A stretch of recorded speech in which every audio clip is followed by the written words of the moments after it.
Welcome to another general awareness discussion. In this video, we're going to talk about multinational companies or in general international business. Okay, now let's get started with this presentation. Firstly, let's understand what is the meaning of international business. International business is where you do trade between two or more countries. It's also known as foreign trade. Okay, now international business in very simple term, you could just refer to it as imports and exports. But for this particular video, we're going to talk about it in a little bit more detail. We will understand international business from the multinational company point of view. Okay, now why would multinational companies in fact decide to take their business to different countries around the world? Now, what is a multinational company, you might ask yourself? A multinational company is one which has its business in more than one country. Okay, remember, a multinational company is a type of company which has got its business in more than one country. Now, even let's say you're a small manufacturer in some corner of India, your main exports are to a small country like Sri Lanka. Even then, you are classified as a multinational company. It's not necessary that your products are being sold in a large country or in a superpower like the American subcontinent or Europe or any of these places. Even if you're selling it to a small country nearby as well, that is still considered that you are as a multinational company. Now, why do multinational companies decide to change their business? That is, they no longer want to keep their home country as their main market. They want to go about selling their products to the rest of the world. One main reason for that is more consumers. Now, more consumers is equal to greater profits. Yes, if you are going through the current affairs quite regularly, you will actually see how profitable companies are. No company today does its work from a social point of view. That is, their main purpose is not to give the society big benefits, but it's in fact to make profits, and that's perfectly fine. So one big reason why they would go about selling their products outside their home country is because there are more customers. Okay, McDonald's noticed that America is not fat enough, and now they're deciding to sell their products even in India. Okay, then labor specialization. If you look at automobile manufacturers, most of the major automobile manufacturers are concentrated in and around Japan. That is Japan, South Korea. That's where you would come across a large number of automobile manufacturers, or the best ones at least. Now, the reason that is there because you find better specialization when it comes to the auto industry. The auto industry demands a lot of manpower, especially when it comes to design and innovation. And as we have seen in the past, the Japanese happen to be one of the most innovative people in the world. And whatever innovation you come across in automobiles, you find it most of these innovations happening in Japan or in any of those countries nearby, Japan or South Korea. Okay. Then political conditions. If conditions in your home country are not so good, you decide to do your business in a place where the conditions are more favorable politically. Now, for example, if you are a company which is there in Egypt or in Libya or in any of these countries which lack political stability, you will find it extremely difficult to do your business there because of constant rioting, constant bad political management. So you would decide that, okay, let me leave Egypt, let me leave Libya and move to a place where it's easier for me to do business. Now, I can say the same even for a domestic business as well in India. One of the reasons why you have little industry in places like West Bengal and Kerala is because of bad political conditions in those states. In fact, you saw that recently when it comes to Tata Motors, when they wanted to set up a manufacturing plant in West Bengal. You saw a large number of people create riots. In fact, it was so serious, it was almost classified as a civil war. West Bengal is not politically stable.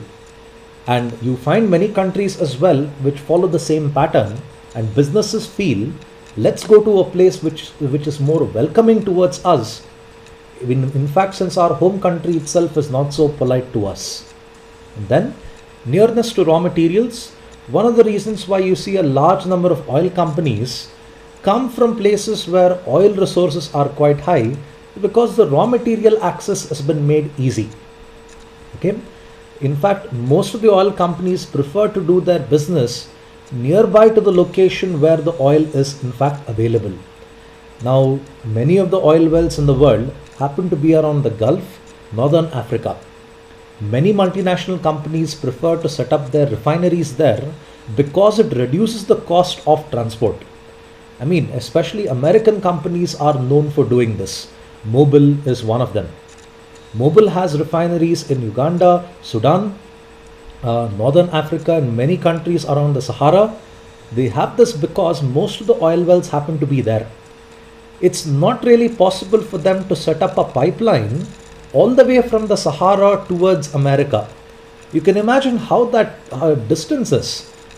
You have to cross the whole Atlantic with that pipeline. The cost is going to be exorbitant. So rather than that, they prefer to keep their manufacturing closer to the raw material location itself because it reduces cost. And then, factors of production made more suitable. What better example for this other than China? One major cost for manufacturing is human capital, that is, paying your employees who are supposed to work. Now, any company tries to minimize this particular cost because it's one of the most expensive there is. One of the reasons why you find a lot of manufacturing happening in China is because the raw materials available there, particularly when I say raw materials, I mean here human capital, which is the major input for manufacturing, that happens to be available at low cost. And that's one of the reasons why you see pretty much everything is in fact made in China.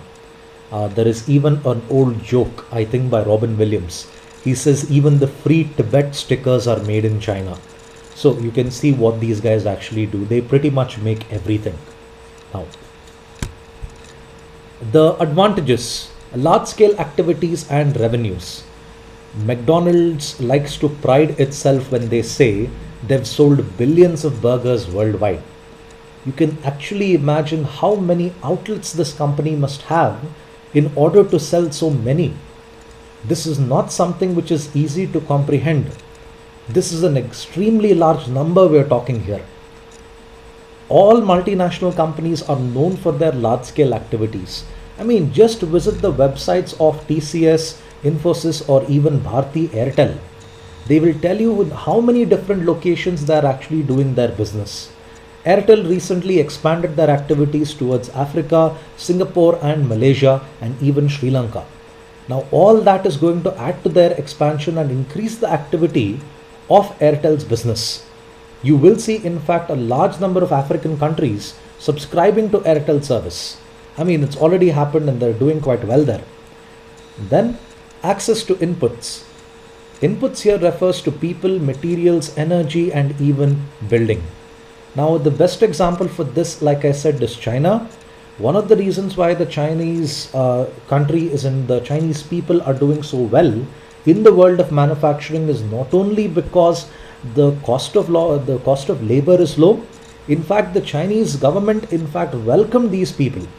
They welcomed manufacturing companies and told them, come here and do business. We will give you everything that you want. Then economies of scale. Now, when you start manufacturing more and more, the cost of the units actually comes down. You can see this because the prices of cell phones have dropped significantly over a course of time. Samsung is in fact selling their phones all over the world. Now you can imagine how many units are actually being manufactured. And when so many units are being manufactured, the cost of manufacturing every unit comes down. And that's how you achieve economies of scale. A very good example of economies of scale is when you try to make Xerox copies of textbooks, notes, anything at all. You may have noticed if you're making say 100 plus copies, okay, 100 plus pages, the printer might go about giving you a concession. If it's say 50 paisa for front and back, more than 100 pages he might say it's 30 paisa. Now that happens because he's able to reduce his cost from his side and he's able to pass on the savings to you. That's one of the examples of economies of scale. And then you have the opportunity to position your organization and develop its brands globally. Now, a brand like Coca-Cola has become so well recognized. The calligraphy of Coca-Cola is something which has become a universal language. All you have to show people is that calligraphy of Coca-Cola, the ribbon calligraphy as they call it. And this is something which has made it recognizable for the entire world. In fact, Coca-Cola has been able to use that ribbon calligraphy for even styling their bottles in Hebrew. That's the language spoken in Israel. Even there as well, you find their brand being recognized so easily. And instantly one will come to know what that brand is as soon as they see that particular logo. Levi's is one of those brands. Wherever you come across Levi's, all that they talk about is the quality of their product. And that's something which everyone has understood if you have ever worn a pair of Levi. You never really see the company saying that, okay, now we've come out with the low waist jeans. That's a new product that we are launching. They don't really talk about the styles of the product that they have. In most of the Levi products that you would have seen, all that they talk about is the quality of Levi as a brand. They really don't like to say anything more than that. And that's how the brands in fact achieve global recognition. Then, minimize tax liabilities across borders. A very good example for this would be Google. Now, listen to this carefully because it's a very, very interesting scenario on how Google is able to reduce its overall tax liability and hardly pay anything to the American government when they go about claiming for their taxes. Now, Google is predominantly into advertising. Aside the search engine, aside the cloud computing, all that, the main revenue for Google is always advertising. Now, in order for me to put an advertisement on Google, it's going to cost me 2,500 rupees per month, the basic package. Now, this money, I'll be paying this through credit card. The money from India, from me, from Bangalore, is going to go all the way to Ireland. Ireland, Google has got an office there in Ireland, the country full of castles. It has an office there. From there, the money gets moved from Ireland to Netherlands. Now, why does it move from Ireland to Netherlands? Is because they have a bilateral agreement wherein I send money to you, you send money to me, we don't ask questions. That's pretty much the summary of the bilateral agreement between Netherlands and Ireland. Now, from Netherlands, the money is in turn moved to the Cayman Islands. The Cayman Islands are a place right near the United Kingdom, pretty close by to the United Kingdom. The Cayman Islands are in fact a tax haven. The Cayman Islands government doesn't really care where money comes. In fact, the government is so well off thanks to tourism, they don't have to tax anyone for anything.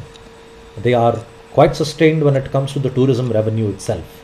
So Netherlands, it sends it to the Cayman Islands. From the Cayman Island, it comes to Bermuda, the island of Bermuda there, and from there it in fact goes to America, that is California, the headquarters of Google. Now there's a long chain of moving money through different subsidiaries of Google is done so that they can reduce their tax liabilities. Now the American government has got no authority in a place like Bermuda. In fact, Bermuda will not even bother to have an agreement with them, and America can't coax them to put up an agreement as well. So when they move money around like this, Google is able to avoid taxes altogether to a significant extent. And this is one of the ways in which companies minimize their tax liability, or in fact eliminate their tax liability altogether. To be very honest, no one likes to pay taxes. Okay? You might have fun in solving a tax problem, but believe me, I as a taxpayer don't like to pay it. I can be brutally honest about that. The disadvantages. Complication of the business. In the previous slide, I told you the network Google must build in order to move money and reduce its tax liability. Now, doing something like this might sound very cool, but the infrastructure you need to put in is going to be quite expensive. When you have countless branches all over the world, the number of people you need to manage is going to be more. And more people you need to manage is always going to be a difficult task. And hence, international business can lead to complications. Then, a diverse environment and resources. Now, consider this. Coca-Cola needs to make sure that their products in fact follow the kosher policy of the Jewish customs. Now, the Muslims have got something called halal, while the Jewish people have got something called kosher. Now, in some of the products of Coca-Cola, they do not use sugar and instead they end up using corn syrup. Now, in order to show that whatever process or whatever the products have been going through has in fact followed that policy of kosher, they need to label the product specifically that in fact Coca-Cola as well is considered to be kosher. Just like how you see in some of the meat shops saying in brackets that okay, the meat has been processed through halal.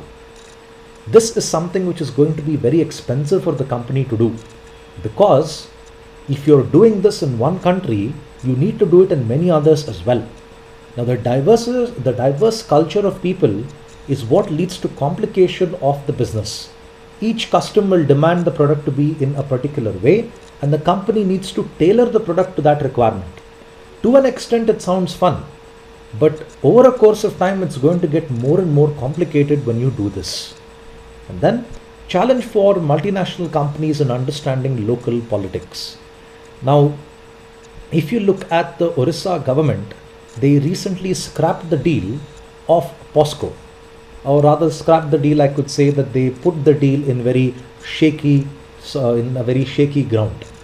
Now, for a long period of time, POSCO has been trying to invest in Orissa and trying to come out with one of the biggest steel plants in the world. POSCO is a Korean company, South Korean. Obviously South Korean. You don't expect anything to happen from North Korea. I mean, you have a high school guy being the leader of that place. So what could you expect? So POSCO is trying to do business in Orissa, and for a long period of time they've been pushed aside by the Orissa government. They've been telling them, okay, let's do it, let's do it, let's do it. And so far so good, that's never happened. The problem is international businesses expect to move things quite fast, because the faster they move, the easier it gets for them to make revenue. And local politics is always a concern for them, and it delays the course of their business, and in fact eventually delays their revenue as well. Then, notoriously slow pace for international business developments. Now, if you look at how long it took for an international business to fulfill a contract, it turns out to be quite long. Now, if you will refer to agreements between companies to do business, it's really not something which happens overnight. This could take years together for them to go about doing it. Now, consider the recall which is done by Toyota. Now, when they do a recall, they're going to recall lakhs of cars, and they're going to take a long period of time for them to go about fixing the problem. Now, this is what they refer to as the slow pace of development. As efficient as international businesses are, in many of the cases, these guys end up being quite slow, and in many cases, they end up being inefficient. Now, this is what you would refer to as one of the demerits of international business. Moving on, how do companies go about operating in different parts of the world? Now, some companies are operating in one of these methods. They would prefer, say, franchisee. Another type of company might prefer something like turnkey. Now, it's all dependent on the type of industry they are in. So I'll get into the details of this. I hope you are able to understand them and relate to them as well. Franchisee, the best example for this would be fast food. Now, what happens in a franchisee is, let's say you're a person, I'll talk about Coffee Day, since we've all been to that place which is supposed to serve coffee for some reason. And somewhere in the bottom, I find froth and with traces of coffee flavor somewhere in the cup. Now, Coffee Day, let's say you want to open a Coffee Day franchisee. You need to pay Coffee Day head office a large amount of money to acquire their trademarks, their patents, their procedures, and then you could go about starting your own Coffee Day. Now, I'm not sure what the cost is. The Coffee Day people will come and inspect the land where you want to do business. They'll look at how many people can be served, and then they'll consider giving you the rights in order to sell their products. Now, when you purchase a franchisee, you are in fact acquiring the trademarks, the patents of this company. When I say that, for example, the Coffee Day logo that you have seen, a lot can happen over coffee. Now, if you want to put that up, you need to pay Coffee Day royalty for it. You need to pay them a fee for it. It's usually a one-time thing that you need to pay. Only after you paid it can you go about utilizing that board and can you start your Coffee Day operations. I remember this friend of mine who runs a corner house in Bangalore. He was even telling me, after you get a franchisee right, the training is also given by the company, and it's one of the best trainings apparently. And this is in respect to corner house. He was telling me how Death by Chocolate, the cake for Death by Chocolate is actually made. They have a very secret recipe on how this is actually made, and that's what makes Death by Chocolate from Corner House so unique. So they even give you very high quality training on how you're supposed to do, even make the products that is there in the menu card. All that is in fact part of franchisee. Fast food, like I said, McDonald's, Taco Bell, that happens to run on a franchisee mode of business. And then you have licensing. Licensing, a good example for licensing would be the KTM bikes, which happen to be made by Bajaj Group. Now, Bajaj Auto is actually making the KTM bikes. Why can't KTM make it on its own here? Now, one of the reasons why they are not making on their own here is because if KTM wants to do business here, they need to acquire land, put up a factory, train people how to go about manufacturing, install the necessary machinery, set up a distribution network. You can imagine how difficult this is. So rather than that, they've given the license to Bajaj Group to go about manufacturing the KTM bikes. Now what's going to happen here is KTM is going to take care of the marketing. That is, they'll put up the advertisements. All Bajaj is going to do is manufacture, and KTM pays them a fixed amount of money for the amount of units Bajaj is manufacturing. Bajaj's role here is only on a win situation here. If a KTM bike is left unsold in a showroom, Bajaj is not going to bear the loss. The loss is in fact going to be borne by KTM itself. So that's what you do when it comes to licensing. And then turnkey. Turnkey is always done in the case of construction companies. A turnkey project, a good example for a turnkey project would be the Bangalore Metro. The actual owner of Bangalore Metro happens to be the Karnataka government, or Namma Metro as you would call it. Now, the Karnataka government obviously doesn't have resources to put up something like the metro. So instead they've contacted Gammon, GMR and Larsen & Toubro to build the various phases of metro. Now let's, for the sake of simplicity, assume Larsen & Toubro is the company building the metro project in Bangalore. Okay. So what would Larsen & Toubro do exactly here? Larsen & Toubro would put up the infrastructure, that is the pillars, the different trains, the gauges, everything Larsen & Toubro is going to do. And afterwards Larsen & Toubro is going to run the trains. They're going to check if everything is okay, and finally after checking and testing if everything is okay, after the entire construction is done, then they transfer the project to the Karnataka government. In this case, the actual owner here happens to be the Karnataka government, but the person doing the construction here happens to be Larsen & Toubro. Now when Larsen & Toubro does this, they're getting a compensation for their work, and that's how turnkey projects operate. Turnkey projects are how construction companies in fact do business. Prestige Group as well does the same thing, DLF does the same thing as well. In this case, you build something, you operate it, in the sense you check if everything is okay, you test it, and then you transfer it to someone else. Of course, the company doing this will get a huge commission for their work. And then you have wholly owned subsidiary. Now, IT companies work like this. IBM Global or IBM PLC, Public Limited Company, is in fact there in America. Their subsidiary in India is known as IBM Private Limited, or IBM India Private Limited it's known as. Now that's what you refer to as a wholly owned subsidiary. A wholly owned subsidiary means you own the company single-handedly. You are not partnering with an Indian company when you do this. This applies to the telecom sector, the IT sector. It does not apply to the insurance sector. For example, you have an insurance from Canara Bank and HSBC. Now, the major partner here happens to be Canara Bank. The minor here happens to be HSBC. HSBC does not have a wholly owned subsidiary in India when it comes to the insurance business. And then joint venture. The best example for joint venture, Hero Honda. For a hilarious advertisement of Hero Honda, check out Sourav Ganguly dancing. It's an old advertisement of Sourav Ganguly and Hrithik Roshan. It's actually quite funny to see Sourav dance. No disrespect, but it's really funny to see him dance.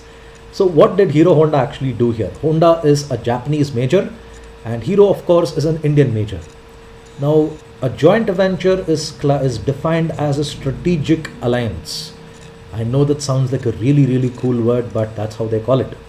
Now a joint venture here, Hero wants to improve its technology, Honda wants to gain its market in India. Now remember, when Honda came to India, no one knew what it was. We did not have internet to Google and find out, okay, is Honda a big brand? So what did Honda do here? They partnered with an Indian company and they decided to do business in India. So you had Hero Honda CBZ, one of the most popular bikes in the country. So how did that work? Honda here is going to supply the technology while Hero is going to supply the customers. As in, Hero is going to make sure that Honda gets its necessary customers. For both the parties here, it's going to be a win-win situation. Honda is going to establish itself as a major brand in the country. Hero, on the other hand, is going to be exposed to a very large amount of high quality technology, which was not possible otherwise. So that's what you do when it comes to a joint venture. Joint ventures are always temporary yet long-term agreements. The agreement between Hero Honda was more than a decade. You come across this even with Kawasaki Bajaj, TVS Suzuki, even that happened to be a joint venture agreement. On the other hand, some joint venture agreements don't last very long. Like you saw that with Mahindra and Renault. They came out with the Logan car and unfortunately the Logan didn't really meet the expectations and the company had to cut short their agreement. So this is what you would refer to as a joint venture. Like I said, each of these different ways in which a multinational company does business is purely dependent on the sector of industry they are part of. Franchisee, fast food, food and beverage, licensing, automobile manufacturing, turnkey construction, wholly owned subsidiary, telecom and service sector, joint venture also in the case of automobiles. Okay, licensing is usually manufacturing in general. Joint ventures, the best example I could think of would be automobiles itself. Okay, I hope you found this video helpful. If you have any queries, do leave them in the comment section. Thank you for your time. Subscribe to my videos. Have a nice day.